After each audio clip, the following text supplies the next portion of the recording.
Maravillosa, gloriosa que el Señor nos concede el poder estar juntos, reunidos, ¿verdad?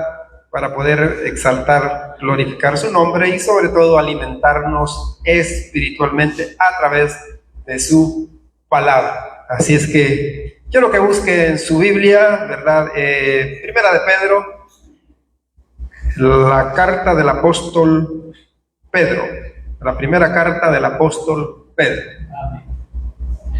Para que podamos tener un texto base de lo que vamos a hablar. Si usted se recuerda, la última vez que prediqué fue un domingo en la tarde, ¿verdad? Y hablábamos acerca de los tres enemigos del creyente, ¿verdad? Los creyentes, ¿verdad? Los hijos de Dios tenemos tres enemigos, ¿verdad? Peligrosos. Y es necesario tener el conocimiento bíblico de cómo es que ellos actúan, ¿verdad? Tanto en la vida del inconverso, ¿verdad?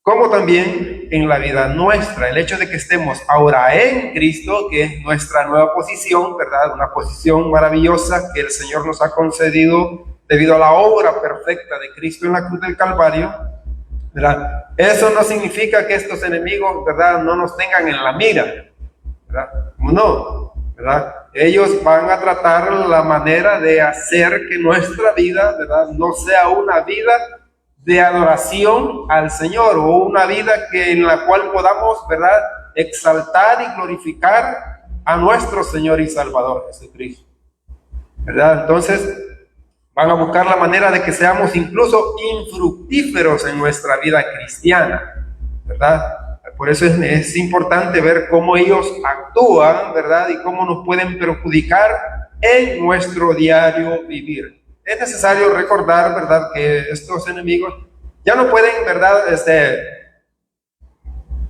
por ejemplo, ya no pueden quitarnos de nuestra nueva posición en Cristo Jesús. Recuérdense que esa posición que ahora tenemos en Cristo Jesús como hijos de Dios es una posición, ¿verdad?, inamovible, ¿verdad? Es una posición que ya no tiene retroceso. Una vez que nosotros hemos ejercido la fe, ¿verdad?, en el sacrificio de Cristo, hemos confiado en Jesucristo como nuestro único y suficiente Salvador, ¿verdad? Dice la palabra de Dios que Dios nos ha adoptado como hijos. Esa es nuestra nueva posición y es maravilloso recordar estas cosas, ¿verdad? Ahora somos hijos de Dios y de hecho vamos a ver unas citas bíblicas donde se nos confirman esas verdades. Dice el apóstol, sobre todo Juan es el que habla en su primera carta, dice: ahora somos hijos de Dios. ¿Y eso es debido a qué? ¿Debido a qué? ¿Por qué es que somos hijos de Dios? ¿Ah? Porque asistimos a una iglesia local. Pero mucha gente cree eso, que porque pertenece a una denominación evangélica o una denominación X. ¿Será porque fuimos bautizados en agua? Pero mucha gente cree eso, que una persona es adoptada en la familia de Dios o viene a ser parte de la familia de Dios porque se bautizó en agua.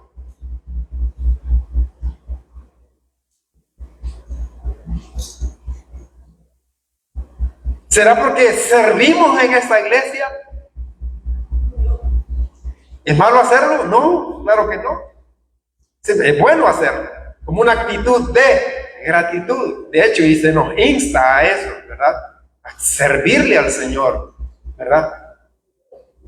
Porque no nos queda nada más, hermanos, sabiendo que tenemos una posición que no cambia, una posición de hijos, cuando antes éramos simplemente criaturas de Dios. Y esa es una realidad en todas aquellas personas que todavía no han ejercido la fe en Cristo. Aunque mucha gente cree, ¿verdad?, que todos somos hijos de Dios. Pero eso es errado. ¿Por qué? Porque en la Biblia, vamos a ver que la Biblia habla de dos familias. Aquellos que están bajo la potestad del maligno, como dice Juan, ¿verdad?, o la potestad de Satanás, y los que estamos bajo la potestad de Dios. Porque es que unos están en Cristo y otros están todavía en Adán. algo que también se menciona en las Escrituras. Y es algo maravilloso, hermanos, saber o recordar nuestra nueva posición en Cristo Jesús. Es algo maravilloso. Y esto, hermanos, el recordar estas cosas nos debería a nosotros de motivar a vivir una vida de adoración al Señor. Una vida de agradecimiento, que no nos queda nada más que agradecerle al Señor. Si de hecho, siendo hijos de Dios, no nos comportamos como deberíamos de comportarnos,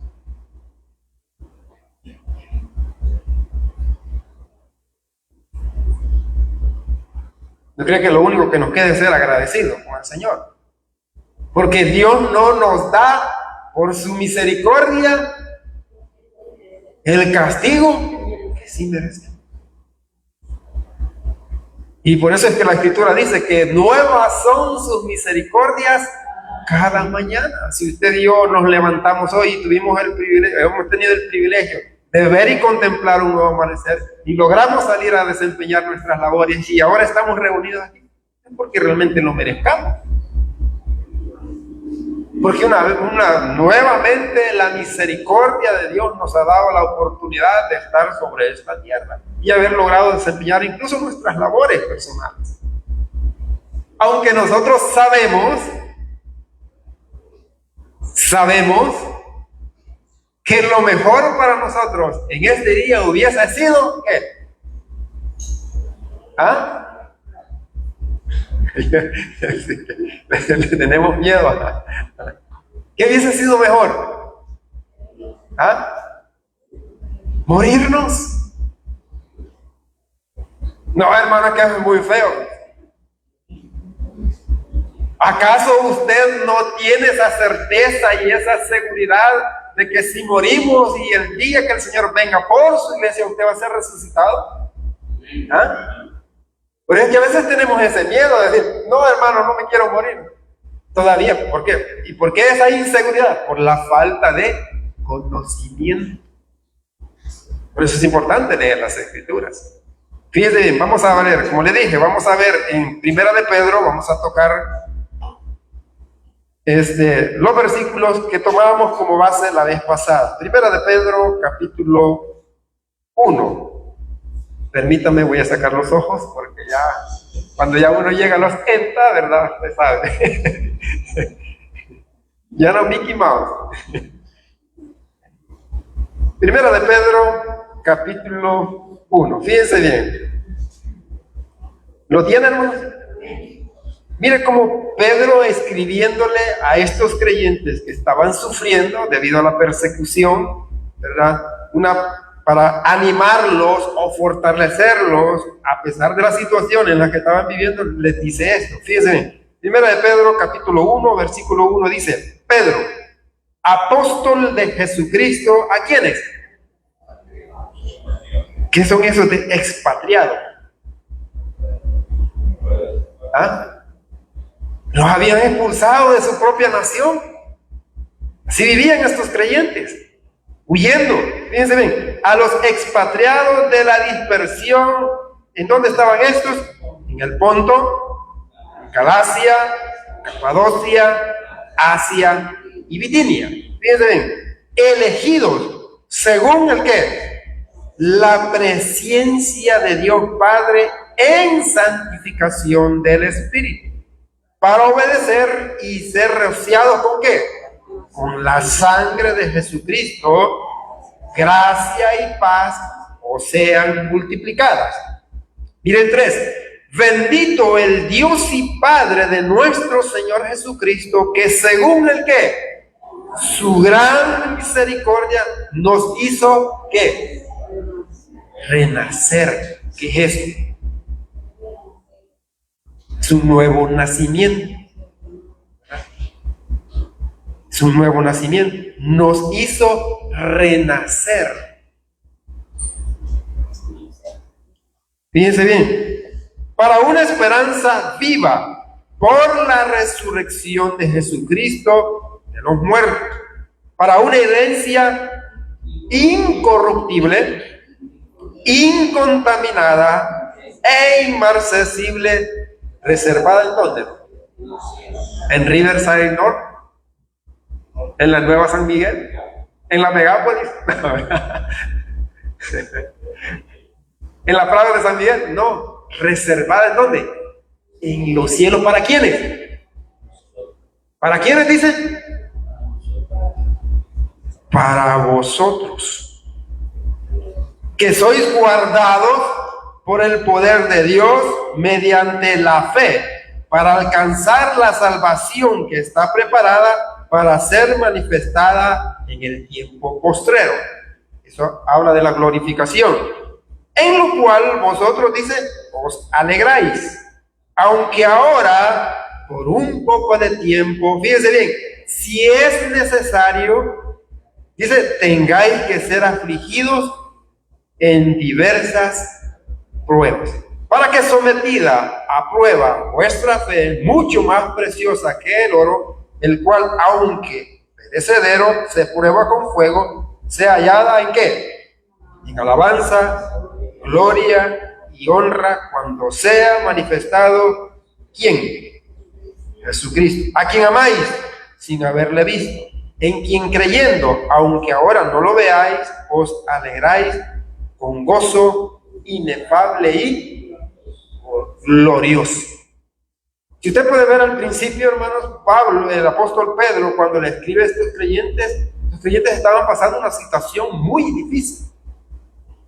Estaban siendo perseguidos, habían sido sacados de su nación, ¿verdad? Algunos habían dejado sus familias, ¿verdad? Por el temor que nos invadía. Pero el apóstol Pedro, ¿verdad?, siendo guiado, instruido o iluminado por el Espíritu Santo, le escribe a estos creyentes con la idea de fortalecerlos. Y una manera de fortalecer nuestras vidas espirituales en esos tiempos difíciles de angustia, de persecución o de prueba, ¿verdad?, es recordando nuestra posición en Cristo Jesús. Por eso es que Pedro les habla acerca del nuevo nacimiento, que ya era una realidad en la vida de estos creyentes. La pregunta es eso una realidad en su vida? ¿Ha nacido usted de nuevo? Recuérdese lo que el Señor Jesucristo le dijo a Timoteo, a Nicodemo. Te es necesario hacer. ¿Por qué es necesario el nuevo nacimiento?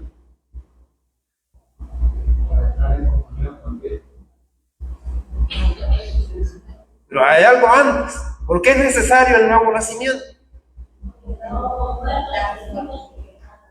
Sí, esa es nuestra antigua posición en Adán.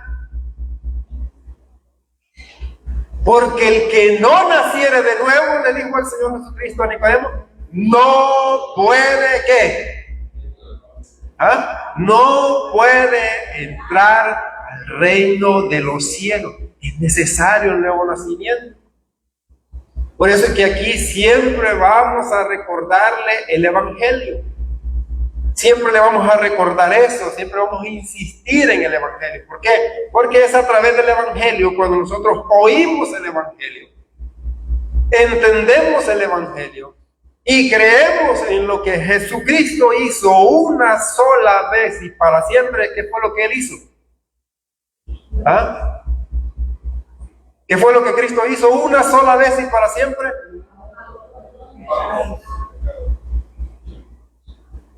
Multiplicar los panes.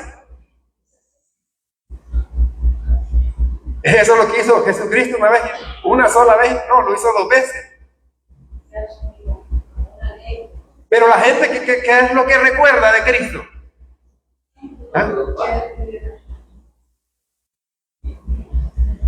¿Qué es lo que se acaba de celebrar hoy, en la semana pasada? ¿Qué es lo que recordaba la gente? Recordaba la muerte, sepultura y resurrección del Señor. Lamentablemente, mucha gente no entiende. Lo hacen por pura tradición, pero no entienden el valor que esa muerte tuvo, que la muerte de Cristo tuvo en la cruz del Calvario.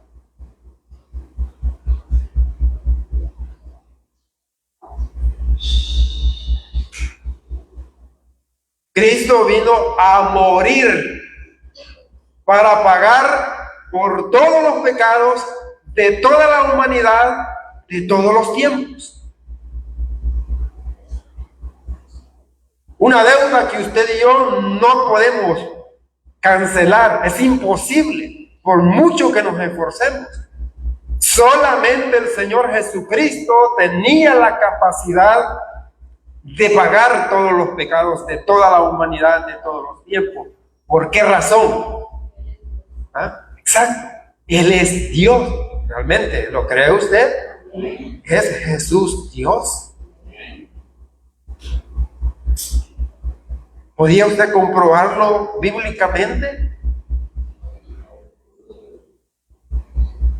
Si alguien dice, mire, compruébelo bíblicamente. Ve la importancia del conocimiento. Hay muchas citas bíblicas que hablan acerca de la deidad de nuestro Señor Jesucristo. ¿Conoce usted esas citas bíblicas? Juan 3:16. Juan 3:16, bueno, Juan 3:16 habla acerca del amor de Dios a la humanidad, ¿verdad? Y que debido a ese amor, ¿verdad?, Él envió a su Hijo Jesucristo a morir para poder pagar por todos los pecados de toda la humanidad, de todos los tiempos. Y ahí también se determina el medio para que nosotros podamos obtener la vida eterna, que es a través de la fe en Cristo Jesús. Pero ¿qué dice Juan 1:1? En el principio era el verbo. Y el verbo es Dios. Y dice el versículo 14 del mismo capítulo 1 de Juan: y ese verbo se hizo carne. ¿Qué significa eso?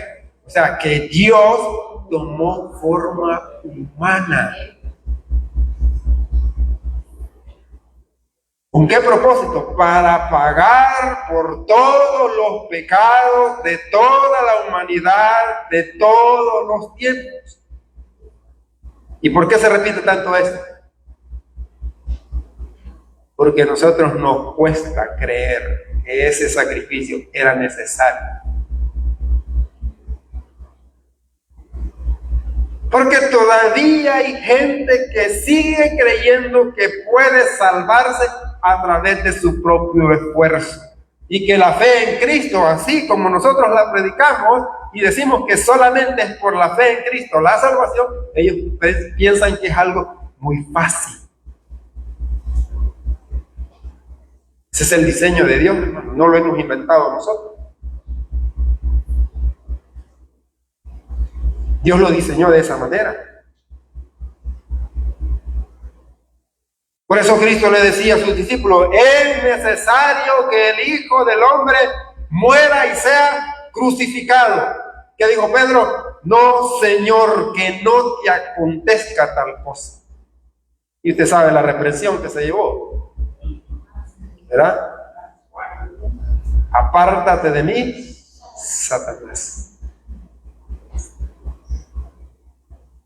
Mire, es lastimoso ver que pasó una semana donde supuestamente se recordaba la muerte, sepultura y resurrección de Jesucristo. Y la gente, ¿me entiende?, que participó en las cuestiones religiosas, un show nada más. La gente lo hace simplemente por compromiso. Como le digo, o sea, y creen que porque participaron en esos eventos, ya ellos tienen la entrada segura al reino de los cielos. Cuando la Biblia dice que es solamente a través de Jesucristo. ¿Por qué? Porque Cristo dijo: yo soy el camino, la verdad y la vida. Nadie viene al Padre si no es por mí. No hay otro camino. No hay otra puerta. No hay otro acceso al trono de la gracia de Dios. Por eso el Señor, Dios Padre, le dijo a Juan cuando el Señor Jesucristo fue bautizado, le dijo: este es mi Hijo amado, en quien tengo complacencia. A Él oíd. Pero no, la gente sigue evadiendo eso. Entonces, como le decía, Pedro aquí viene y le recuerda a estos creyentes su nuevo nacimiento, ¿verdad? Porque es importante, y también les recuerda, ¿verdad?, que a pesar de las dificultades, usted y yo, un principio que se nos enseña cuando se habla de la primera carta de Pedro es que usted y yo estamos bajo el cuidado providencial de Dios. Recuerde eso, en esos tiempos de aflicción.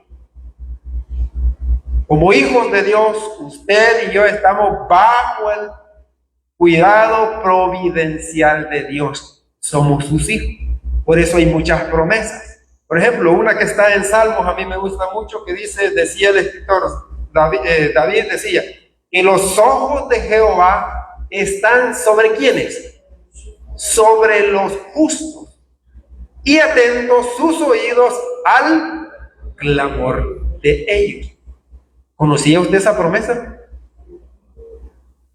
¿Tiene usted la certeza, la seguridad de que cada vez que usted viene al Señor en oración, Dios inclina su oído para escuchar ese clamor? Sí, hermano, es una realidad. Pero es una promesa dada solamente a aquellos que hemos sido adoptados en la familia de Dios. Entonces, como les decía, el tema era acerca de los tres enemigos que tenemos los creyentes. Uno de ellos es Satanás, el otro es el mundo y la naturaleza pecaminosa. ¿Por qué es importante? Porque, hermanos, a pesar de que ya esto de ser hijos de Dios es una realidad en todo aquel que ha depositado su confianza únicamente en Jesucristo, ¿verdad? Eso no significa que estos enemigos no van a buscar la manera de hacernos la vida cristiana de cuadritos, de desanimarnos.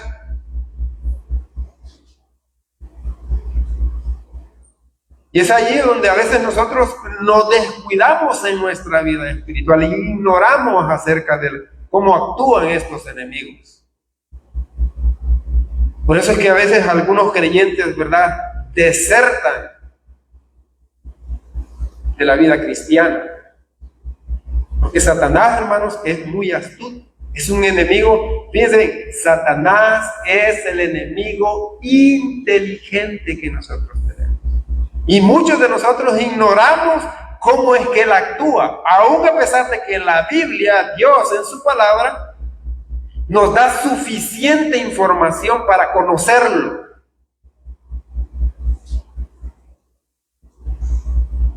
Pero ¿por qué nosotros tenemos ideas erradas acerca de cómo actúa Satanás?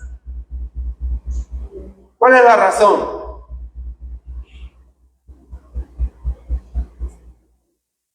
¿Cuál es la razón? La falta de conocimiento. No vamos a las Escrituras.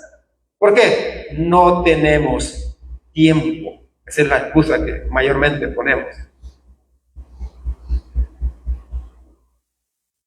¿Cuál es la idea que nosotros, los creyentes, tenemos acerca de Satanás? ¿Qué sabemos de él? Sus nombres. Tiene varios nombres. ¿Cómo se le conoce a través de las Escrituras?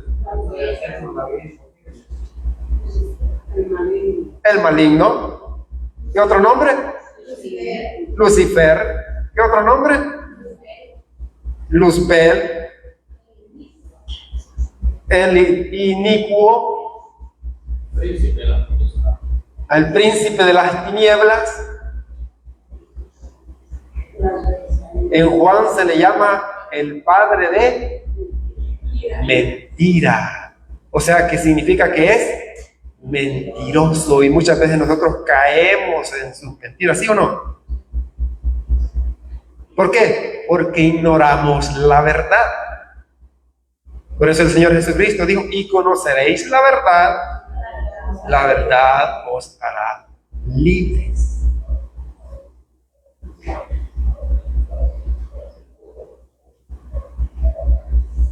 Sí, hermanos, son títulos que se le dan en las Escrituras, ¿verdad? Y hablan de su carácter, de cómo él es. Se le conoce, por ejemplo, en Pedro se le conoce como león rugiente. Y se nos advierte y se nos dice que Satanás anda como león rugiente buscando a quien devorar, porque su objetivo es robar, matar y destruir, incluso creyentes.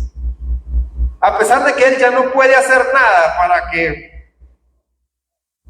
porque ya nosotros somos hijos de Dios, ¿verdad? Eso no significa que no va a buscar la manera de hacernos la vida imposible, de desanimarnos, de meter duda en nuestras mentes.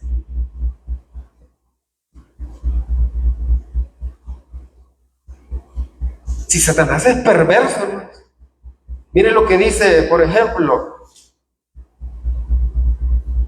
la manera como él actúa. 2 Corintios 4, Lucas 8, 11. Vamos a ver dos.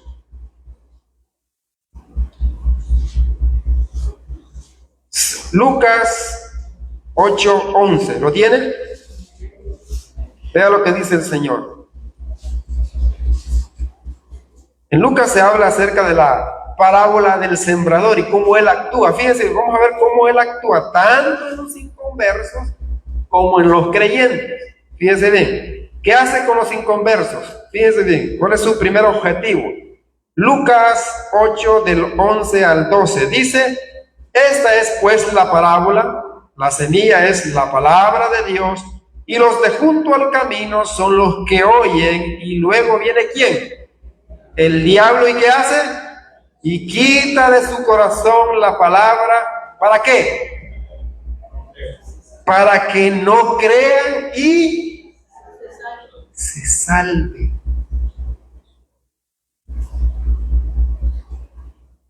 Eso hace con el inconverso. ¿Y cómo lo hace? Engañándolo. No, es que así por fe. Eso es muy fácil. Hay que hacer. Y muchas veces lo hace a través de los falsos maestros, que se visten, dicen las Escrituras, como ministros de justicia. Y algunos de ellos nosotros los oímos. Y nos gustan los mensajes, ¿verdad? Son bien motivacionales. Son bien parecidos, bien simpáticos, tienen una elocuencia, ¿verdad? Muy excelente. Pero la Biblia dice que son falsos maestros, obreros fraudulentos, dice el apóstol Pedro. Ministros satánicos. Y que en San Miguel hay muchos de esos, enseñando falsa doctrina, diciéndole a la gente que la fe no es el medio, no es solamente la fe. Usted tiene que esforzarse,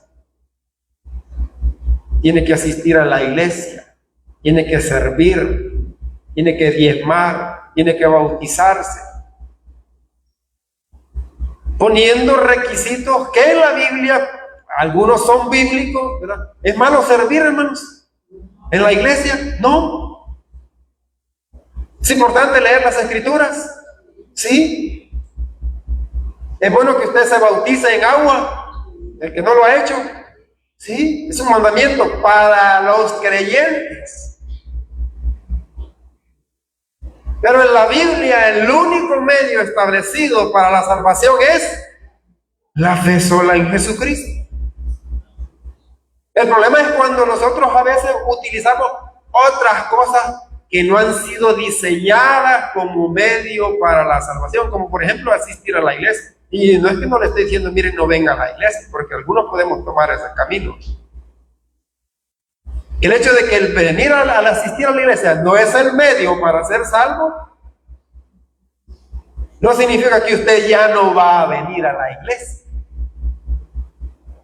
Es una responsabilidad que tenemos como hijos de Dios. El problema es cuando se utiliza como el medio para la salvación. Por eso mire lo que dice 2 Corintios capítulo 3, versículo 4. 2 Corintios 4, 3.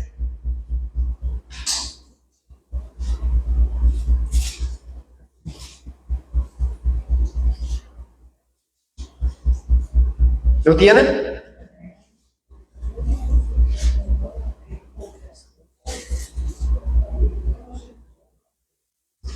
Fíjense lo que hace Satanás con los incrédulos. Dice, pero si nuestro evangelio está encubierto, entre los que se pierden está ¿qué? ¿Por qué? En los cuales el Dios de este siglo, ¿qué hizo? Cegó el entendimiento de los incrédulos, para que no les resplandezca la luz del evangelio de la gloria de Cristo, el cual es la imagen de Dios. En otras palabras, Cristo es Dios. Pero el incrédulo no lo cree. Que si vamos a hacer una encuesta, a preguntarle a la mayoría de la gente, sobre todo a la gente religiosa, y a preguntarle, mire, para usted, ¿quién es Jesucristo? ¿Qué creen que van a decir? Ah, es un buen hombre, ¿verdad? Que vino y le dio de comer a mucha gente. Sanó enfermos. Sí, lo hizo. Pero esa era la evidencia. Eran las credenciales del Señor Jesucristo. Todos esos milagros que Él hizo era para que su pueblo Israel lo reconociera como el Mesías. Pero no lo hicieron.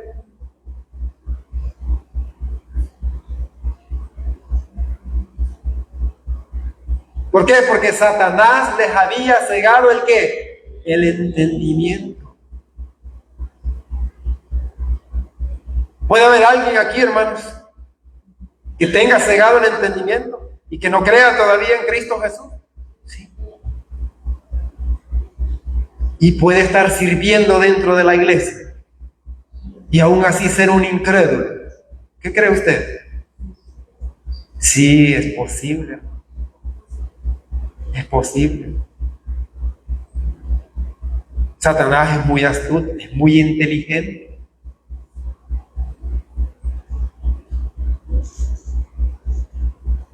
Mire lo que dice ahora ahí en el 11, 2 Corintios 11.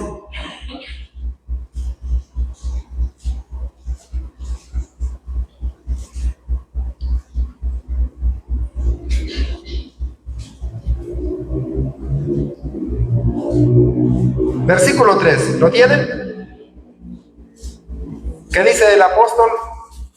Pero temo que como la serpiente con su astucia engañó a Eva, vuestros sentidos sean de alguna manera ¿qué? Extraviados de la sincera fidelidad a Cristo. ¿Quién es esa serpiente? Satanás. Y Pablo tenía ese temor con los creyentes de Corinto. ¿Por qué? Porque los falsos maestros los estaban atacando. Sobre todo estaban atacando el ministerio de Pablo. Estaban menospreciando a Pablo, diciendo que ese Cristo que Pablo predica es un Cristo débil.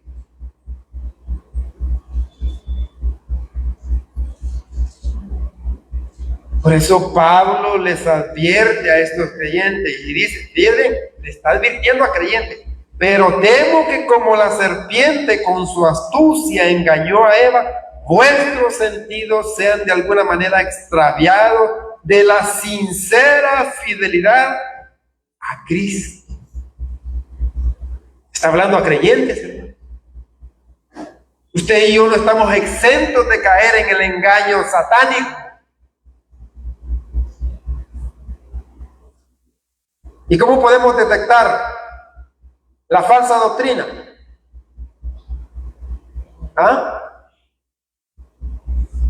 ¿Cómo? ¿Cómo? A través del conocimiento bíblico. ¿Por qué se insiste aquí? Vengan los martes, reciba el estudio. Pero no, muchos no tenemos tiempo para eso.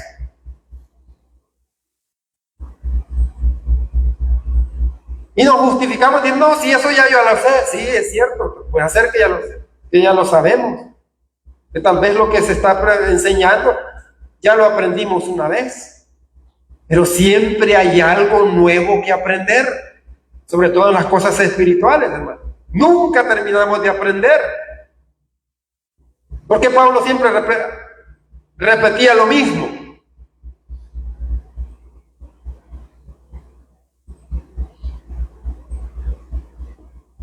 Muchas veces nosotros por nuestras ocupaciones no le dedicamos tiempo a las cosas espirituales. Satanás no descansa, hermano. Satanás es un enemigo que trabaja las 24 horas del día, los 7 días de la semana.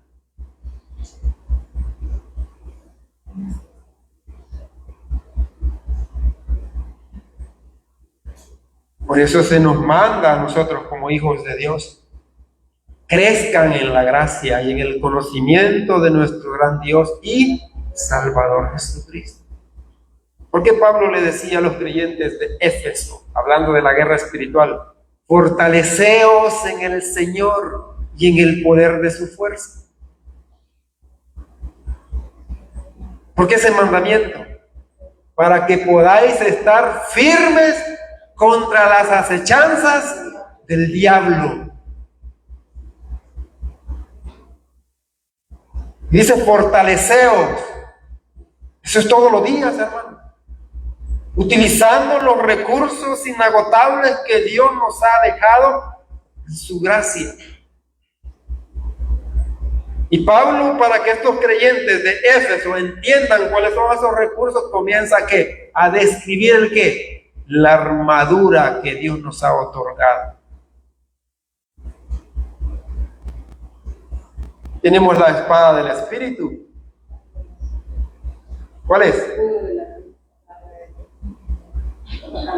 Pero no la sacamos de la vaina, ¿verdad? Sigue guardada. ¿Sí? El escudo de la fe. ¿Y cómo se fortalece nuestra fe? ¿Ah? A través de la palabra.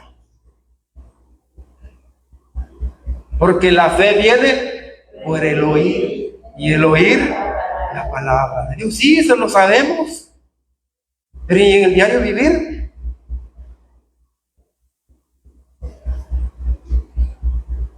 Habla del yelmo de la salvación, que es el qué. ¿Ah? ¿Cuál es el yelmo? ¿Qué es lo que protege el yelmo? La cabeza. Habla acerca de la seguridad de vida eterna.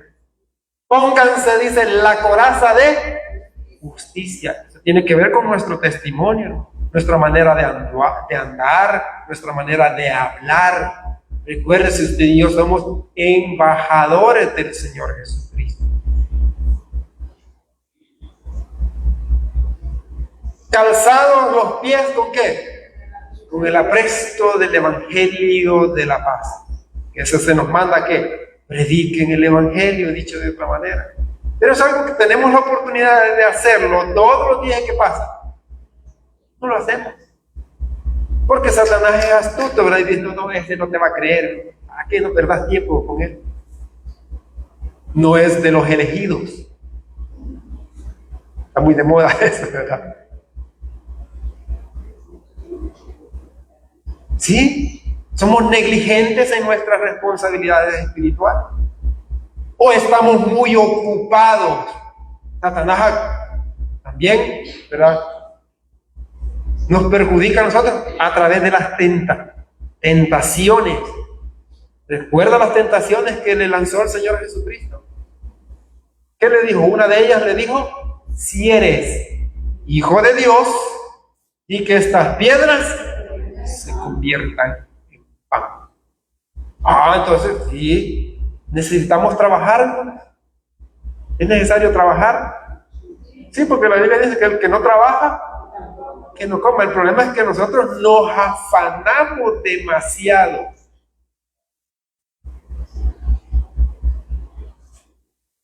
Ese es el problema, el afán. Y dejamos a un lado el ¿qué?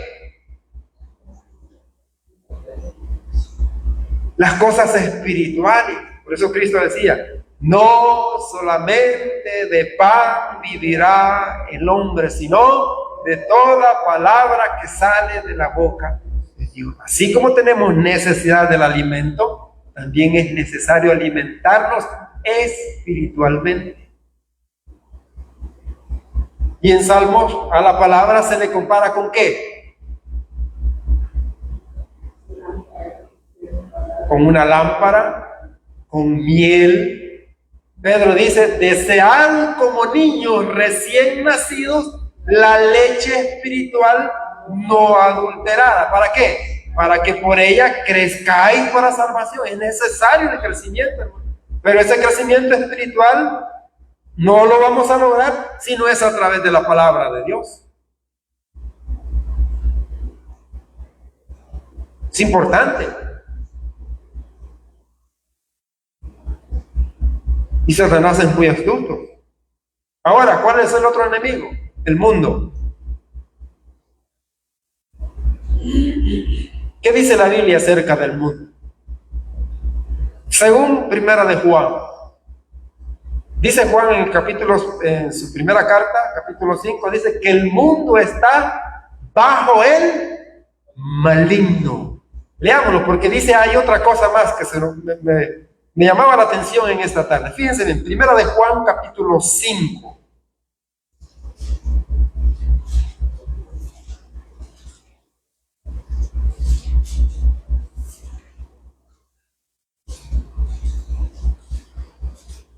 El 5:19.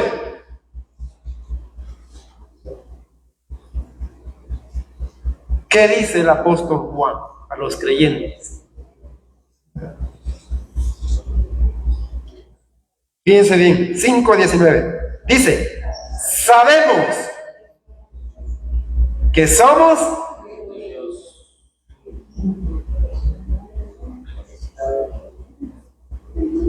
Eso es algo importante, hermanos. Saber quiénes somos.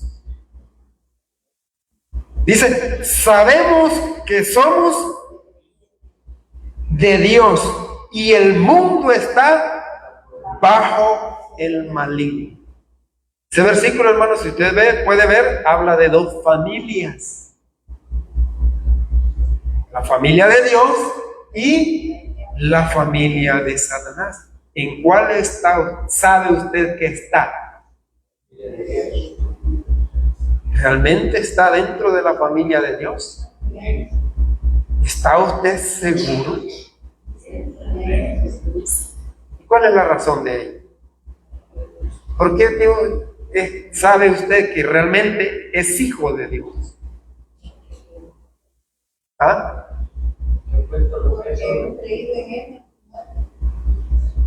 ¿Será eso suficiente, la fe sola en Cristo, para ser hijo de Dios? ¿Qué dice la Escritura? Vamos a verlo, vamos a confirmarlo.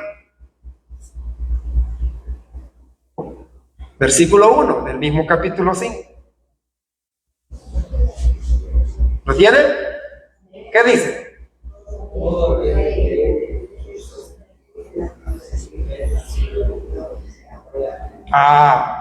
Parece rezo, ¿verdad? Sí, Santa María. Sí, hermano, estas son verdades que de hecho son una realidad en mi vida, y a mí me alegra, o sea, cuando a través de las Escrituras el Señor me dice, todo aquel que cree fíjense bien, todo aquel que cree que Jesús es el Cristo, dice, es nacido de Dios. Y todo aquel que ama al Padre, al que engendró, ama también al que ha sido engendrado por Él. Dice el 4, todo lo que es nacido de Dios vence ¿a qué? Al mundo, se fija, la victoria. Dios nos ha dado por medio de Jesucristo la victoria sobre Satanás, porque Cristo venció a Satanás en la cruz del Calvario, al pagar todos los pecados de toda la humanidad de todos los tiempos. Y aquí vemos que la Biblia nos dice que debido a nuestra fe en Cristo, también nosotros hemos vencido al mundo. Por lo tanto, se nos manda, como somos hijos de Dios, ¿verdad? Se nos da un mandamiento. Por ejemplo, fíjense bien,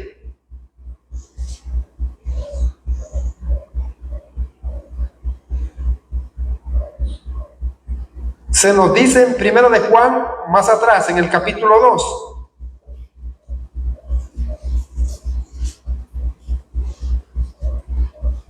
¿Lo tienen? El 2:15, que se nos manda. Como somos parte de la familia de Dios por la fe en Cristo, se nos manda y dice, no améis al mundo ni las cosas que están en el mundo. Si alguno ama al mundo, el amor del Padre no está en él. Y dice el versículo 16, porque todo lo que hay en el mundo, ¿qué es lo que hay en el mundo? Los deseos de la carne. Ahí está el otro enemigo, miren. Los deseos de la carne, los deseos de los ojos y la vanagloria de la vida no provienen del Padre, sino del mundo. Dice, el mundo pasa ahí sus deseos, pero el que hace la voluntad de Dios permanece para siempre. ¿Y cuál es la voluntad de Dios para nosotros? Primero, bueno, que ya ejercimos la fe en Cristo, ¿verdad? Somos hijos de Dios. Ahora,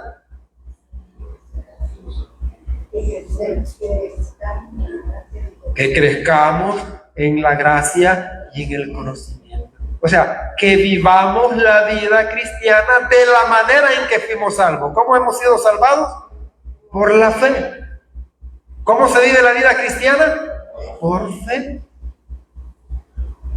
Por tanto, dice el apóstol Pablo allá a los creyentes en Colosas, de la manera que habéis recibido al Señor Jesucristo, andad en Él, arraigados y sobreedificados en Él.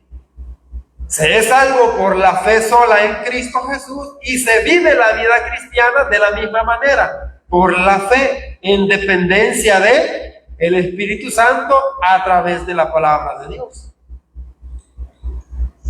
Por eso es que el concepto del segundo tiempo de la salvación, ¿qué es? ¿Cuál es el segundo tiempo? La santificación. ¿Cuál es el concepto? Es el segundo tiempo de la salvación en el cual Dios nos está salvando del poder del pecado, ¿verdad? Pero solamente es salvado a aquel creyente que decide vivir la vida cristiana por fe en dependencia del Espíritu Santo. No hay otra manera. En nuestro esfuerzo es imposible.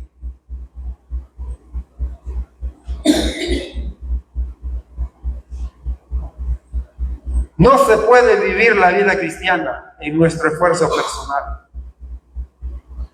La única manera de hacerlo es bajo el poder del Espíritu Santo. Por eso se nos manda a andar en el Espíritu, para no satisfacer los deseos de nuestra naturaleza pecaminosa. Miren lo que dice Tito en el capítulo 2, hablando del mundo. ¿Lo tienen? Tito 2, del 11 al 12.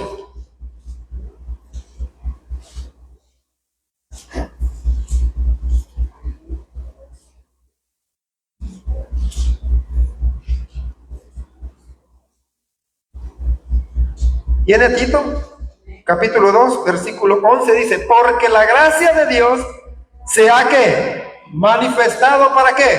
para salvación a todos los hombres. Ese versículo nosotros lo conocemos como el primer tiempo de la salvación, que habla de la justificación. Pero mire el 12, enseñándonos que, renunciando a la impiedad y a los deseos mundanos, vivamos en este siglo como sobria, justa y piadosamente. ¿Qué se nos manda? A renunciar a la impiedad, o sea, a esa actitud rebelde que antes teníamos como inconverso, pero que todavía está en nosotros debido a que la naturaleza pecaminosa todavía la tenemos. Aunque sabemos que el poder dominante que ella tenía sobre nosotros, ¿qué pasó con? Ya le fue quitado. ¿Por qué?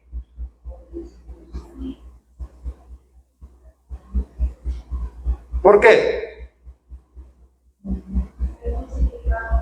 Debido a que usted y yo fuimos identificados con Cristo en su muerte, sepultura y resurrección. Recuerde eso. Es una verdad de la identificación. Debido a que usted y yo fuimos identificados con Cristo, el poder de la naturaleza pecaminosa ya fue quitado. ¿Por qué? Porque ella fue clavada en la cruz. Ahí morimos con Cristo. Fuimos sepultados con Cristo y hemos resucitado con Él para una nueva vida. Por eso dice Pablo en Romanos, no reine pues, ¿el qué? El pecado en vuestros cuerpos mortales. Que no gobierne nuestras vidas. Ya no tiene poder sobre nosotros, ya no tiene potestad. El problema es que muchas veces nosotros cedemos a esos deseos pecaminosos. Voluntariamente le entregamos el ¿qué? El dominio.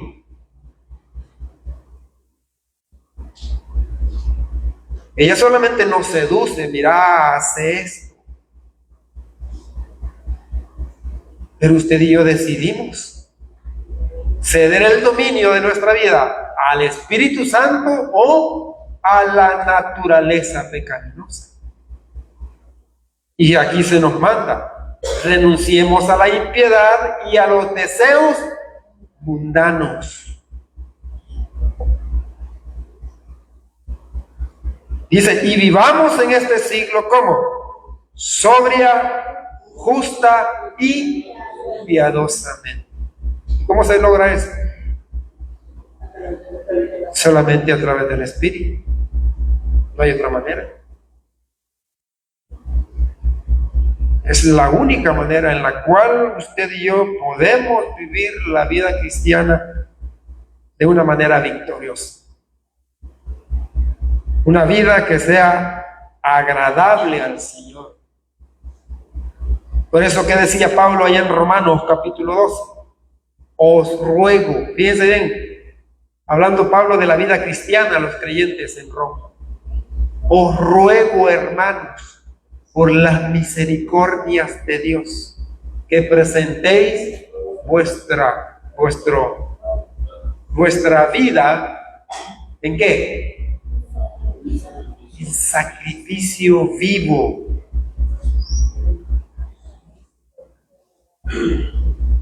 Fíjense bien lo que dice Romanos 12:1.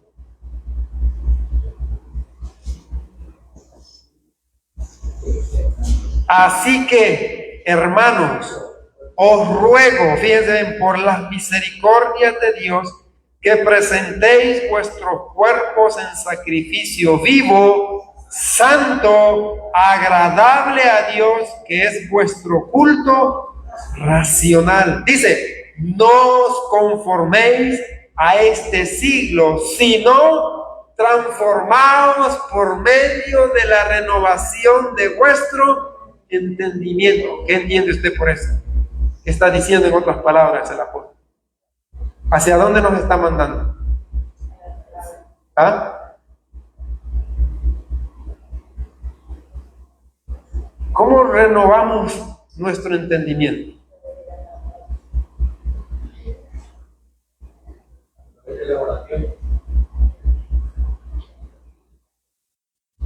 Dice, renovaos. Fíjense bien, no os conforméis a este siglo, sino transformaos por medio de la renovación de vuestro entendimiento, para que comprobéis cuál sea la buena voluntad de Dios, la cual es agradable y perfecta.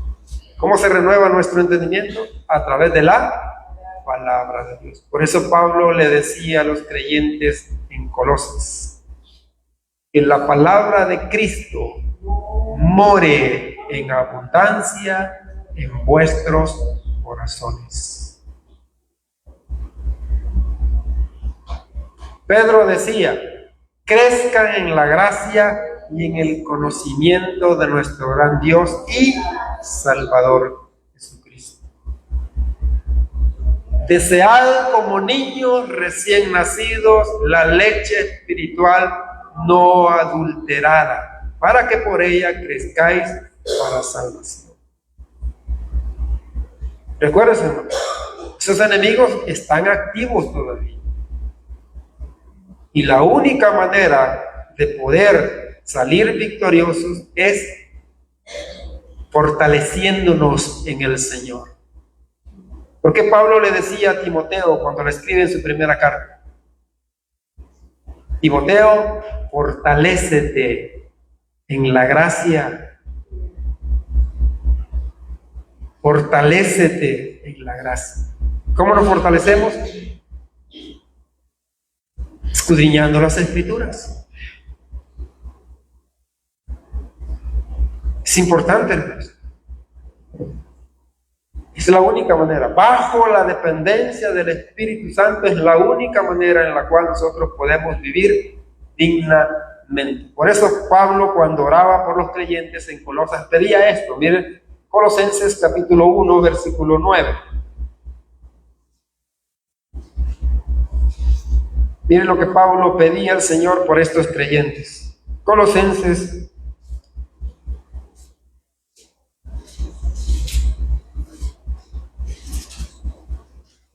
1:9. ¿Lo tiene?